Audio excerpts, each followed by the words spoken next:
선지자들에 의해서 예언된 왕, 그리고 죄에 빠진 하나님 백성들을 구해주실 희망의 목자로서 왕, 그리고 예배 받으실 왕에 대해서 우리가 보려고 합니다. 그리고 마지막에 또 예배에 가지고 나아가는 예물에 대해 또 여러분들에게 결론적으로 도전하려고 합니다.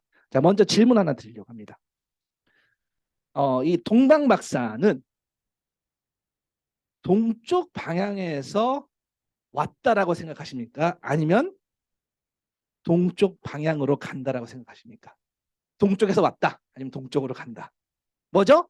답은 동쪽에서. 네, 동쪽에서 온 거예요. 슬라이드의 두 번째 지도 한번 보실게요. 거기에 뭐가 나오죠? 슬라이드 두 번째 보시면 왼쪽에 지도가 나와요. 그렇죠? 보이시나요? 네. 거기 이제 지명이 영어로 적혀 있는데요. 여러분들 동쪽에 보면은, 동쪽 윗부분에 보면은 영어로 이렇게 그 이라크라고 적어놓은 게 있어요. 보이시죠? 이라크. 네. 현재 이라크 땅에서 이 동방 박사들이 출발했을 거다라고 그렇게 우리는 예측하고 있습니다. 자, 이라크 땅에서 출범한 가장 유명한 고대 왕국은 뭘까요? 어떤 왕국이 이라크 지역에서 발생했죠? 바로 성경에도 나오는데요. 다니엘이 있었던 곳 바벨론. 네, 바벨론 왕국이 있었어요. 자, 바벨론에서 가장 발전했던 학문 뭘까요? 바벨론에서 가장 발달했던 학문. 네, 천문학 분야, 별을 보는 게 가장 발달했었습니다. 고대 바벨론 사람들은요, 목성의 궤도를 계산했대요. 그 자료들이 있습니다. 여기는 찍지 않았는데요. 왜? 그만큼 별에 대한 관심이 컸습니다. 목성은 특별히 바벨론의 신 그 마루둑이 사는 별이었다라고 믿고 있기 때문에 사람들이 목성의 궤도를 계산한 거고요. 그러니까 별을 잘 보는 기술이 그 당시에 뉴 테크놀 최신 기술이었어요. 무슨 얘기냐? 별을 보고 세상 일을 가늠하는 한문학, 점성술 뭐 이런 거였었습니다. 이 학문을 바벨론으로부터 물려받은 고대 귀족 혹은 왕족이 동방박사들이었을 거다라고 보고 있습니다. 자, 이들이 지도에 보시면은 이라크에서 유대 땅으로 오는 모습은 우리가 마치 민수기에서 제사장들이 성막 안으로 들어가는 모습을 연상케 해요. 여러분, 성막이 문이 어느 쪽에 있죠? 동서남북? 동쪽. 맞습니다. 유대인들은 집이 거의 동양이에요. 예. 동쪽을 등지고 동에서 서로 들어갑니다. 이게 바로 에덴 동산도 그랬고요. 에덴 동산이 사실은 성막의 모형이에요. 어쨌든 자, 유대 땅으로 오는 모습은 제사장들이 성막 동쪽에서 동쪽 성막 안으로 성소 쪽으로 입장하는 듯한 그런 그림입니다. 헤로당이 여러 방해를 많이 놓았지만 결국 이 동방박사들은 아기 예수님을 만나 엎드려 절하게 되는데요. 자세히 그 부분을 살펴보려고 합니다. 자, 먼저 여러분들에게 동화 이야기를 하나 하려고 합니다. 나니아의 아슬란 왕 이야기를 혹시 아시나요? 나니아의 아슬란 왕. 네, 초등학교 학생이면은 읽을 수 있습니다. 여러분들 어른들도 아직 안 읽으셨으면은 읽어보시고요. 영화도 있습니다. 나니아 연대기 영화가 있는데요. C.S. 루이스라는 최고의 기독교 학자가 쓴 동화입니다. 네, 이 나니아 연대기를 통해서 작가인 C.S. 루이스가 무언가를 얘기해주고 싶어해요. 아슬란 왕의 모습과 또 그가 세운 나니아 나라에 대해서 이야기를 해주고 싶어해요. 바로 루이스가 우리에게 들려주고 싶은 그 나니아, 어떻게 보면 마태복음에 의하면 천국이겠죠. 천국과 그 천국의 왕의 이야기입니다. 나니아 나라의 왕은 아슬란이라는 사자인데요. 자, 이 이야기를 조금 더 그 내용을 들어가서 보면요, 이 아슬란이 얼마나 위대한지, 그의 권위가 얼마나 압도적인지 곳곳에 묻어 나와요. 자, 간단하게 줄거리를 살짝만 드리자면, 우연히 영국의 네 남매가 벽장속을 들어가 나니아라는 나라에 들어갑니다. 네, 거기서 들어가서 뭐 여러 인물들을 만나긴 하는데요. 그 중에 어떤 말하는 비버를 만나요. 그 동물이 이렇게 말합니다. 뭐라고 말하냐면요, 만일 아슬란님 앞에서 무릎을 덜덜 떨지 않을 수 있다면 아주 용감한 자이거나 아니면 바보멍청이거나 둘 중 하나겠죠. 네, 이렇게 얘기를 해요. 그때 남매가 질문을 하는데요. 아, 그럼 그 아슬란은 안전한가요? 그랬더니 그 비버가 뭐라고 하냐면, 안전이라고요? 당연히 안전하지 않죠. 하지만 좋은 분이세요. 이렇게 얘기해요. 그분은 왕이세요. 자, 무슨 말이냐? 이 소설에 나오는 아스라나군요, 덜덜 떨린 만큼 두려운 존재이지만 동시에 슬픈 자와 함께 눈물을 흘리며 아주 작은 아이를 위해 재단에 자기 목숨까지 바치는 왕이시라는 거예요. 그 슬라이드 한번 세 번째 보시겠어요? 우리 오늘 슬라이드 세 번째 한번 보실게요.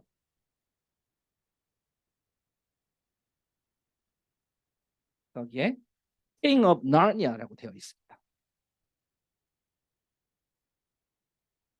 아슬란의 이 그림자가 연상하는 분이 누구죠? 네, 사자 아슬란 뒤에 그림자가 보이죠. 누구십니까? 네, 가시멜류만 쓰신 예수 그리스도예요.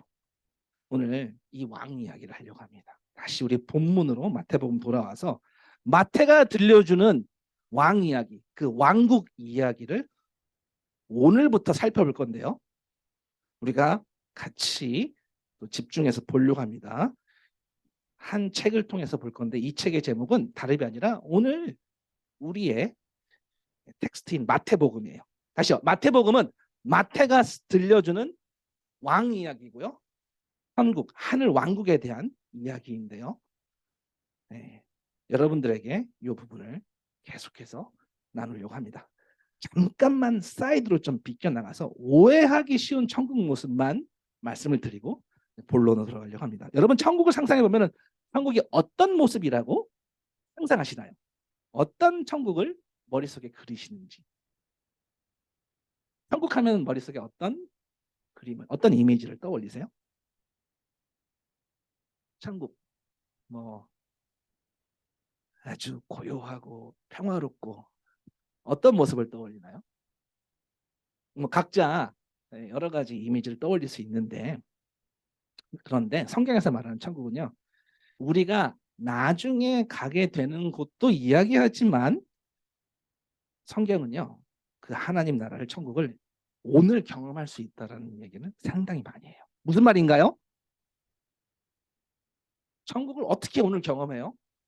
이거는 좀 아주 긴 얘기인데요. 짧게 결론만 얘기하자면 교회가 하나님의 나라예요. 교회가 천국을 상징하고 있습니다. 우리가 누구죠? 우리는 예수님을 왕으로 모시고 예수님의 통치를, 예수님의 말씀을 가장 위대한 말씀입니다 라고 고백하는 사람들이에요. 그러니까 우리가 그렇게 고백하는 백성들이기 때문에 한 통치법 아래에 있기로 작정한 백성들이기 때문에, 그래서 이곳이 천국이다. 왕이 통치하는 곳이다. 네. 자, 우리 한번 저기 기지개 한번 펴볼까요? 이렇게 좀 피곤하실 것 같은데 기지개도 한번 펴보시고. 네. 이게 좀 공기가 좀 탁한 것 같아요. 약간은 좀 문 좀 열어주시면 잠깐 프레시 에어를 좀, 네, 프레시 에어를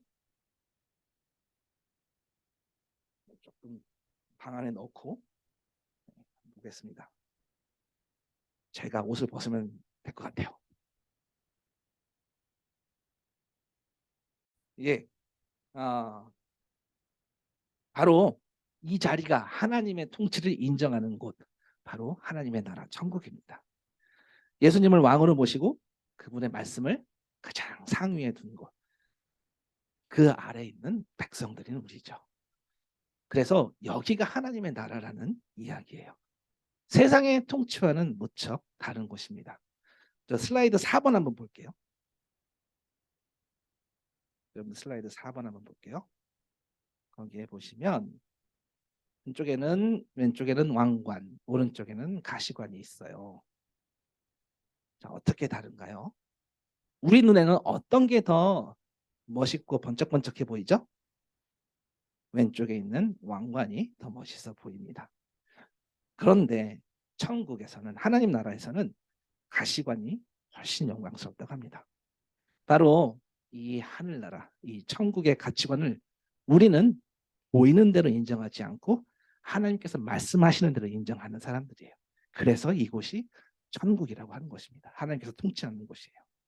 아무튼 이 부분은 앞으로 2월까지 마태복음을 차차 들으면서 구체적으로 천국 하나님의 나라에 대해서 다루겠습니다. 다시 우리 마태복음 1, 2장으로 돌아오면요. 2장으로 돌아오면요. C.S. 루이스의 나니아와 아슬란 왕 이야기처럼 마태가 우리들에게 들려주고 싶은 왕 이야기, 그리고 왕국 이야기, 킹덤 이야기가 있어요. 이 왕의 이름은 바로 예수 그리스도이시고요. 이렇게 시작합니다. 마태복음 1장 1절에 아브라함과 다윗의 자손 예수 그리스도의 계보라, 이렇게 시작해요. 아브라함이 누군가요? 아브라함이 유대인의 조상이고요. 우리에겐 믿음의 조상입니다. 그럼 다윗은 누구인가요? 다윗은 하나님의 마음에 가장 합한 왕이었다라고 우리는 그렇게 알고 있습니다. 하나님이 가장 사랑했던 왕이었습니다. 이 위대한 계보, 이 위대한 혈통을 따라서 왕의 혈통으로 예수가 드디어 베들레헴의 아기로 태어나셨다라는 이야기를 지금 마태는 하고 싶어 하는 거예요. 그러니까 본격적으로 2장을 통해서 이 왕이 어떤 왕인지 드러내려고 하는데요. 1절 헤로드 왕 때 제가 세 번역으로 예수께서 유대 베들레헴에서 나셨다. 그런데 동방으로부터 박사들이 예루살렘에 와서 말하였다. 유대인의 왕으로 나신 이가 어디에 계십니까? 우리가 동방에서 그의 별을 보고 그에게 경배하러 왔습니다. 자, 여기 헤로드 왕이 첫 번째 등장하는데요. 누군가요? 헤로드 왕. 헤로드 왕. 우리 슬라이드, 다음 슬라이드 보실게요. 5번째 거. 성경에는요, 헤로드 왕이 굉장히 많이 나와요. 사실은 헤롯이 한 명이 아니고 여러 명이에요. 다 같은 인물이 아니라는 거죠. 오늘 마태복음 2장 본문에 나오는 헤롯은요, 헤롯 더 그레이트, 헤롯 대제라는 다른 여타 헤롯 왕들의 아버지예요. 그 다음 페이지 보시면 지도가 하나 나오는데 그 지도를 보시면 뭐 이렇게 영어로 적혀 있지만 뭐 유대 땅, 사마리아 땅, 이두메 땅, 갈릴리 땅, 데가볼리 땅, 이 지역을 관할했던 왕이었습니다. 근데 로마 황제로부터 왕의 권한을 승인받아야 했었어요. 그래서 자신의 그런 정치적 성공에도 불구하고 헤롯 이 대제는요 여전히 비판을 많이 받는 이유가 있어요. 왜냐하면 폭력적인 통치 때문에 그랬어요. 피를 많이 보고 차지한 왕의 자리였기 때문에 이 사람은 이 왕의 자리 때문에 늘 불안한 삶을 살았어요. 근데 갑자기 지금 유대인의 왕이 나셨다라는 소식을 지금 듣게 된 거예요. 그럼 지금 헤롯 대제한테는 이 소식이 어떻게 들릴까요? 자기가 왕인데 왕이 나셨다고 하는 거예요. 무지 불안하겠죠. 아, 내가 죽였던 그 사람처럼 나도 죽임당하는 거 아니야? 라고 생각할 수 있겠죠. 그래, 이 유대인의 왕이 어떤 분인지 헤롯은 무지 궁금했습니다. 두려운 마음이었고요. 우리도 헤롯과 같은 마음은 아니지만 어떤 왕이신지 살펴보려고 합니다. 첫 번째로 선지자들에 의해서 예언된 왕이신데요. 무슨 말입니까? 이 왕을 당시에 직접 보고 함께한 사람들보다 훨씬 더 전에 몇백 년 전부터 이 왕에 대해 예언했다라는 거죠. 정확하게 선지자들의 말이 맞았다라는 이야기입니다. 본문에 4, 5, 6절을 보면은요. 헤롯 왕이 대제사장과 서기관들을 다 모아서요. 그 왕이 어디서 나겠느냐라고 질문을 하죠. 이때 대답이 5절에 뭐라고 대답하냐면 유대 어디요? 베들레헴. 네. 왜요? 예언자가 선지자가 그렇게 기록하여 놓았습니다. 뭐라고 기록했는지 6절을 보면요. 너 유대 땅에 있는 베들레헴아 너는 유대 고을 가운데서 아주 작지가 않도다. 너에게서 통치자가 나올 것이니 그가 내 백성 이스라엘을 다스릴 것이다. 라고 예언되어 있었다라는 거예요. 그 당시 종교 지도자들이 헤롯 왕한테 대답하기를 뭐래요? 유대 베들레헴이고 700년 전에 미가라는 선지자가 예언자가 말한 것이 성취될 그날이 있다라고 얘기를 해요. 미가 예언자가 뭐라고 말한 거죠? 베들레헴에서 통치자가 왕이 나온다고 해요. 모든 어려움과 우리의 고통으로부터 해방시켜줄 하나님께서 보내주신 궁극적인 통치자가 온다는 그런 이야기죠. 로마의 통치도 끝내버리고 세상 정세를 최종적으로 손에 잡아쥐는 그런 분이 온다라는 거죠. 우리가 요 마태복음을 계속 읽다 보면은 바로 그 예언대로 성취가 되는 것을 봅니다. 이것이 미가서가 예언했던 것처럼 사실은 그 전에 이사야서에서도 예언했었고요. 하나님은요 자신이 말씀하신 대로 늘 성취하세요. 이게 우리가 성경을 보면서 놀라는 점입니다. 우리에게도 사실 이 성경 말씀이 왔어요. 오늘 우리가 마태복음을 보는 것도 같은 의미입니다. 하나님이 보내주신 하나님의 편지, 이 성경을 받고 마태복음이라는 이 편지를 받고 하나님의 영역인 이곳 우리 교회로 인도받았어요. 근데 지금 본문에 나오는 성경 전문가들, 율법학자들, 그들은 그 말씀대로 믿고 믿음의 자리로 나아갔나요? 아니면 반대인가요? 이걸 보면요. 말씀을 열심히 공부한다고 해서 믿음이 생기는 거는 아닌 것 같아요. 그렇지만 우리 말씀 공부를 통해서 이게 믿을 만한 왕인지 헛방왕인지 가늠을 할 수 있습니다. 그리고 그 성경을 통해서 그 왕을 믿고 신뢰하게 된다면 그게 신앙생활의 첫 단계이죠. 첫 발걸음입니다. 하나님은 어떻게 할 수 있죠? 성경 말씀을 통해서.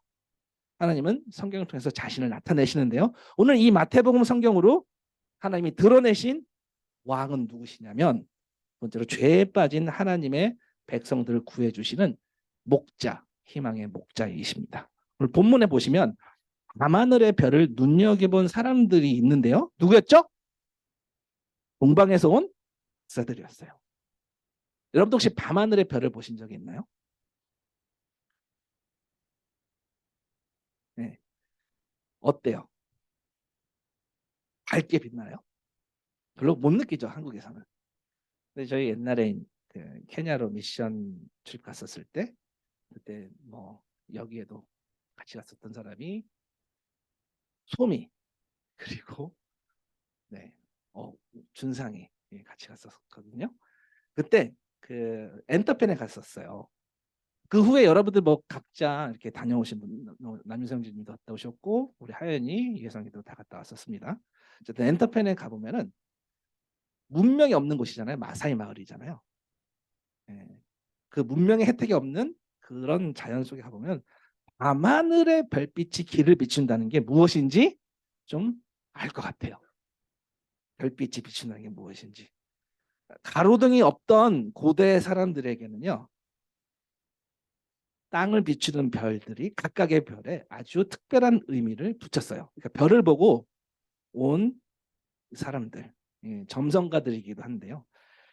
그들은요 어떻게 믿었냐면 세상이 한 덩어리다라고 믿었어요. 하늘 세상과 땅 세상이 서로 연결되어 있다라고 믿었어요. 그러니까 땅에서 중요한 일이 벌어지면 하늘에 반영이 된다라고 믿었어요. 그래서 동방 박사들은요 천문학자이면서도요 귀족의 신분이었었고요. 또한 하늘과 가까운 제사장과 같은 존재들이었습니다.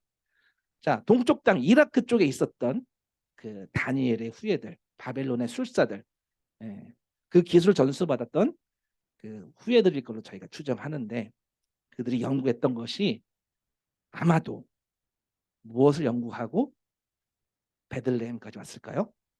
고대 구약 이야기겠죠. 거기에 어떤 내용을 주목했을까요? 유대인으로부터 위대한 자가 나올 것이다 라는 내용이었을 것입니다. 그들은요 하늘에서 컨펌을 받았습니다. 어떤 식으로요? 별을 보고 컨펌을 받았어요. 본문 2절에 보면요 별을 보고 메시아라고 확신했어요.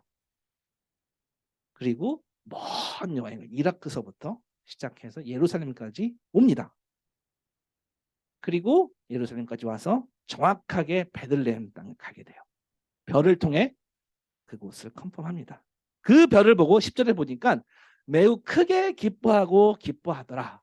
감격스러웠을 것 같습니다.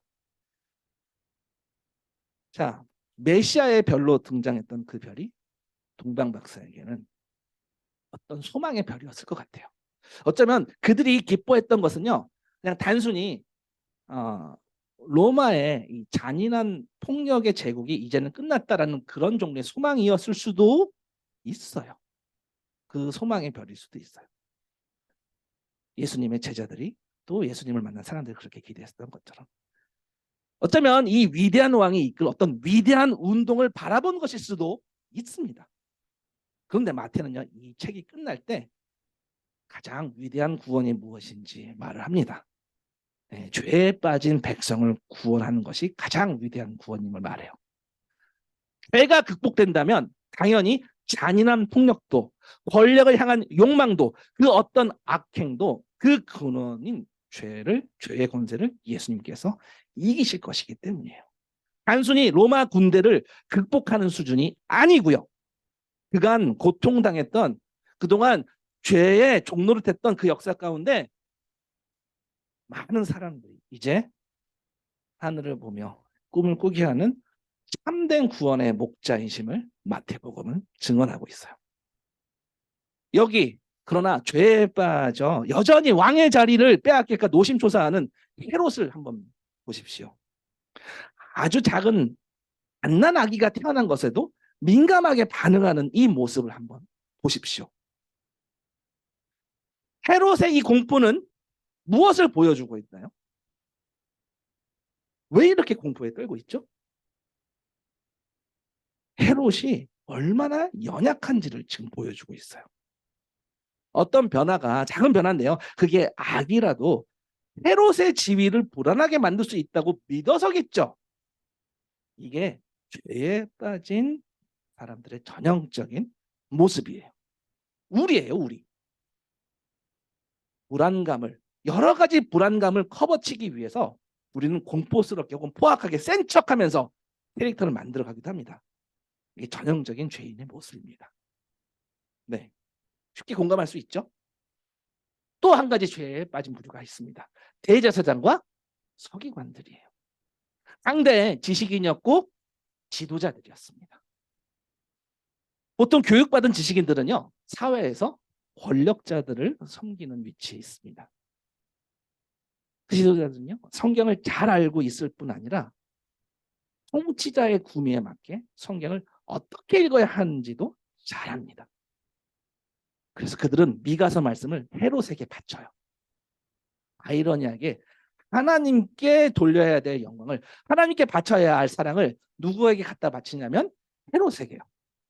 동방박사는 왕을 찾아 경배하려고 하는데 아이러니하게 왕을 기다리던 이 유대인들은요, 엄한 데 갖다 바칩니다. 오늘날 우리도 이런 오류에 쉽게 빠져요. 성경을 잘 아는 듯하지만 어떻게 성경을 가져가야 될지 적용할지는 몰라요. 그 지식이 잘못 쓰여졌을 때 하나님을 위해 위대하게 쓰여져야 될 그 말씀이 더욱 지능적인 악으로 발전할 수도 있다는 것을 보여줘요. 2장 16절에 보면은요, 베들레헴에 있는 사내 아이를 2살부터 그 아이를 다 죽이게 됩니다. 왜요? 성경 지식 때문에. 혹시 여러분 성경을 잘 알지만 어떻게 사용하고 있는지 스스로에게 한번 질문해 봤으면 좋겠습니다. 아니면 헤롯처럼요, 미래에 대한 불안, 나의 시큐리티에 대한 불안, 내 위치가 어떻게 될까 하는 불안, 나의 미래에 대한 걱정, 이런 걸로 노심초사하지만 그냥 겉으로 센 척하면서 커버하는 그런 모습이진 않은지, 어느 경우든 다 죄인의 전형적인 모습입니다. 이렇게 죄에 빠진 죄인들을 구하시는 왕은요, 단지 로마의 폭정에서 건져내는 그 정도 수준이 아니라 이 모든 폭력과 이 모든 악의 근원인 그 죄의 권세를 이기신 왕입니다. 아멘이십니까? 그는 우리의 예배를 받으실 왕이십니다. 2절에 유대인의 왕으로 나신 이가 어디에 계십니까? 라고 묻자, 우리가 동방에서 그의 별을 보고 그에게 경배하러 왔습니다. 라고 동방 박사들이 얘기합니다. 자, 동방 박사가 이라크로부터 먼 거리를 여행해 온 게 무엇 때문이라고요? 무엇 때문에? 경배하러. 자, 여기서 한 가지 주목할 점은 뭐냐면요. 동방 박사가 누구를 대표하냐 하는 의미예요. 누구죠? 동방 박사는 유대인인가요? 이방인인가요? 유대인인가요? 이방인인가요? 이방인. 자, 외국인들이에요. 다시 말해서 유대인들만을 위한 왕이 아니라 온 이방, 온 열방을 위한 왕이라는 말이에요. 이 마태의 왕 이야기의 마지막이 어떻게 끝나는지 아시는지요? 28장 19절에 그러므로 너희는 가서 모든 민족을 제자로 삼아 모든 민족, 모든 사람을. 주님의 관심사는요, 유대에만 있지 않았어요. 모든 민족, 모든 사람이었어요. 우리에게 모두가 누구죠? 우리가 일터에서 만나는 모든 사람을, 우리 가정에 있는 모든 식구들을, 내 주위의 모든 이웃들, 내가 온라인 블로그에 서로 이웃한 모두를 향한 하나님의 뜻은요, 하나님의 목표는 너무나 분명합니다. 뭐라고요? 왕이신 예수를 경배하게, 예배하게 하기 위함이라는 거예요. 요한복음에서는 이걸 뭐라고 표현하냐면요, 나는 예배를 드리는 사람들을 찾고자 한다. 영과 진리로 예배를 드리는 사람은 찾는다고 하셨습니다. 하나님의 목적이 아주 분명하십니다. 이 땅에 오신 하나님의 아들이신 온 세상의 왕이신 예수 그리스도를 예배하라. 이게 아주 분명한 하나님의 뜻이에요. 우리는 종종 하나님의 뜻이 무엇인지 모릅니다 라고 얘기할 때가 많습니다. 그러나 너무나 분명한 것은요, 예배라는 것을 이야기해요. 우리에게 예배에 여러 가지 버전이 있을 수 있습니다. 여러분, 오늘 찬양 가사, 하나님이 그를 지극히 높여 모든 이름 위에 뛰어난 이름 주사라고 우리가 함께 찬양했습니다. 예수 앞에 절하게 하고, 예수 앞에 경배케 한다는 우리 그 고백을 했어요. 다시 말해서 하나님의 뜻은 분명합니다. 예수를 예배케 하기 위해 열방을, 온 이웃을 모으는 것이라는 점이에요. 동방 박사들이 그에게 경배하러 왔다 했는데, 자, 여러분은 경배라는 단어를 좀 집중하세요. 경배의 대상은 누구인가요? 경배의 대상은 사람인가요? 신인가요? 사람이 아닙니다. 하나님입니다. 그렇다면 우리는 너무나 분명하게 이 아기는 하나님이라는 거예요. 2장 11절에 그들은 그 집에 들어가서 아기가 그의 어머니 마리아와 함께 있는 것을 보고 엎드려서 그에게 경배하였다. 엎드려서 그들에게가 아니고요, 그에게. 아기와 식구들이 아니라 아기에게 경배하였다. 그리고 그들의 보물 상자를 열어서 아기에게 황금과 유향과 모략을 예물로 드렸습니다. 다시 한번요. 아기한테만 경배한 거예요. 거기 옆에 있는 마리아가 아닙니다. 경배는 오직 예수만 받으시는 거예요. 왜요? 하나님이시니까요. 왕이신 이 예수는 하나님, 창조주 하나님이셨다라는 이 마태의 이야기를 우리는 들었으면 좋겠습니다. 가장 놀라운 사실은요, 이 창조주 하나님이 죄에 빠진 우리를 위해, 이 위대한 왕이 우리를 자신의 왕국으로 인도하시기 위해 십자가에서 피 흘려 고통받고 목숨을 내놓으셨다는 겁니다. 우리를 구원하시기 위해서. 세상에 있는 자기 사람들을 사랑하시되 끝까지 사랑하셨다라고 우리에게 얘기하셨습니다. 나니아의 아슬란 왕이 작은 아이를 구하기 위해 자기 생명 제단에 바쳤던 것처럼요.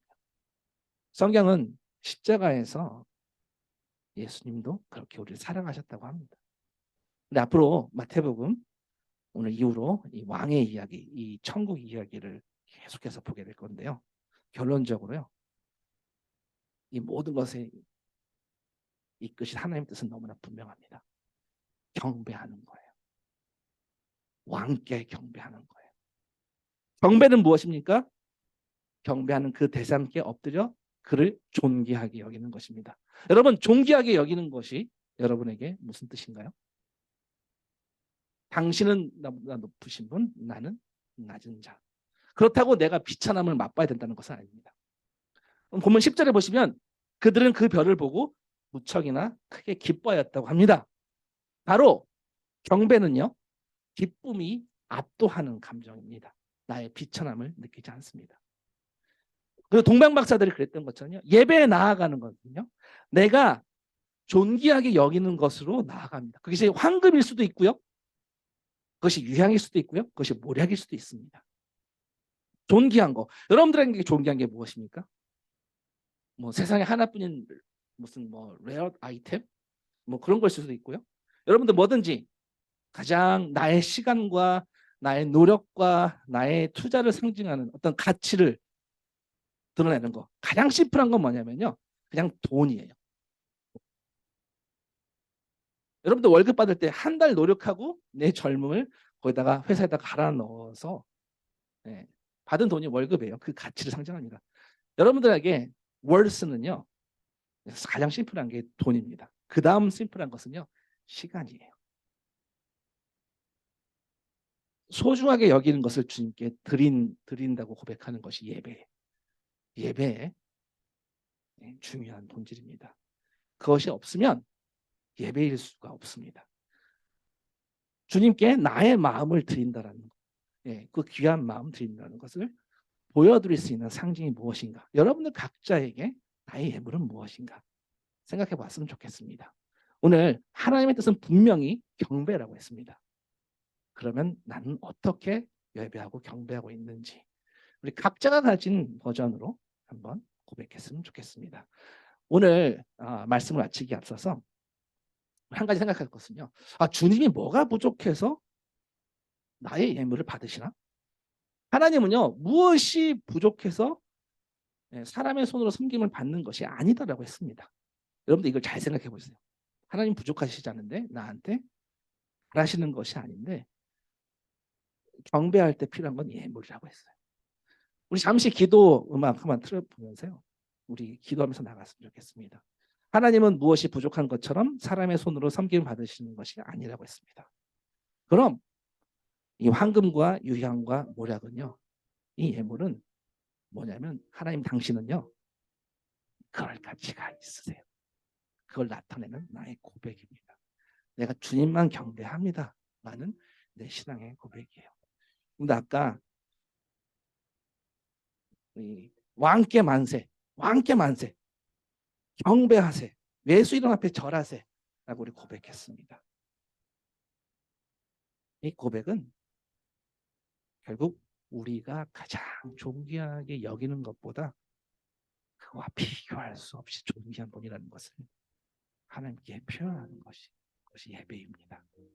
여러분들 예배에 나올 때 여러분들 마음에 어떤 존귀한 것들을 주님 앞에 보여드리고 황금과 유향과 모략으로 이렇게 나아갔습니까? 저는 이것을 헌금이라고만 생각하지는 않습니다. 여러분들의 시간이 될 수 있고요, 여러분들의 에너지가 될 수 있고요. 네, 여러분들이 소중하게 생각하는 무언가가 될 수 있습니다. 나에게 소중한 것은 이거야. 하나님은요, 그것이 부족해서 받으시는 분이 아니시라고 했어요. 결국 우리의 고백, 주님이 나의 가장 가치다, 이 얘기입니다. 이 땅에 오신 하나님,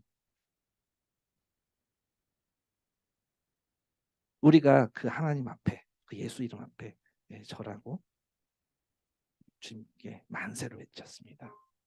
그 고백이 또 귀한 하나님께 예배가 되어지기를 기도하겠습니다. 잠시 기도하시겠습니다.